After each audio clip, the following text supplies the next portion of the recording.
Hello दोस्तों, मेरे YouTube channel पर आपका स्वागत है और आज हम पढ़ेंगे हाई स्कूल की पहली पोएम डस्ट ऑफ स्नो। ठीक है, जिसे रॉबर्ट फ्रॉस्ट के द्वारा लिखा गया है। चलिए प्रारंभ करते हैं। तो कहते हैं कि dust of snow. Dust means क्या होता है? धूल। ऑफ स्नो माने बर्फ की। तो आप बोल सकते हैं बर्फ की धूल। किसके द्वारा लिखा गया? रॉबर्ट फ्रॉस्ट के द्वारा। चलिए पोएम प्रारंभ करते हैं। कहते हैं कि the way a crew shook down on me the dust of snow from a hemlock tree। कहते हैं कि दावे माने जिस तरीके से, अक्रो माने एक कौवे ने, सूक डाउन माने मुझ पर हिलाए, द डस्ट माने धूल, ऑफ स्नो माने बर्फ की, फ्रॉम हेमलॉक ट्री माने धतूरे के पेड़ से। तो बोल सकते हैं कि जिस तरीके से एक कौवे ने धतूरे के पेड़ से मेरे ऊपर बर्फ की धूल गिराई। तो बर्फ की धूल गिरने से हुआ क्या? परिवर्तन क्या हुआ कि इट हैज, मान लिया उसने, ठीक है, has given my heart a change of mood, अर्थात इसने मेरे हृदय की मनोदशा को परिवर्तित कर दिया। And saved some part of a day, और दिन के कुछ हिस्से को बचा लिया, आई हैड रीड, जिसमें मैं दुखी रहता।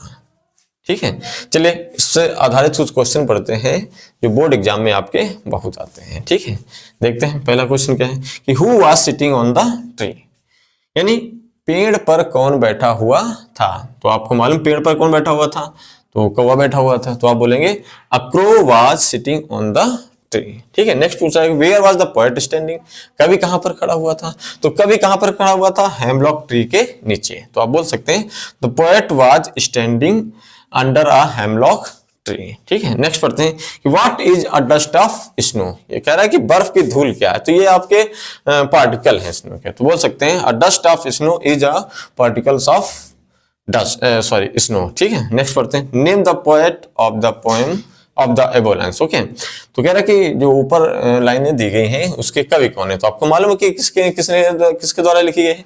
तो ये आपकी लिखी गई रॉबर्ट फ्रॉस्ट के द्वारा। तो आप बोल सकते हैं कि आंसर में क्या आएगा आपका? Robert Frost. ठीक है, नेक्स्ट आपका है how is the poets mood. कह रहा है कि कवि की मनोदशा कैसी है। तो वो कैसा है? तनाव में है। तो आप बोल सकते हैं the poet is in depressive mood. ठीक है, नेक्स्ट और लास्ट क्वेश्चन आपका है कि हेयर आई रिफर्स टू। आपसे कह रहा है कि ये आई है किसके लिए है। तो आपको मालूम है कि आई की कौन बातें कर रहा है यहाँ पे? तो द पोएट कर रहा है। तो आप बोल सकते हैं आई रिफर्स टू द पोएट। ठीक है, आशा करते हैं आपको मेरा वीडियो पसंद आया होगा। तो प्लीज़ चैनल को लाइक करें, सब्सक्राइब करें, शेयर करें और कमेंट भी करें। और पोएम के सभी पार्ट्स आपके पास आते रहेंगे। जितनी भी पोएम हाई स्कूल में है वो सभी आपके वीडियो के माध्यम से पढ़ाई जाएंगी और उसका एक्सप्लेन भी होगा और साथ में उससे आधारित जो क्वेश्चन है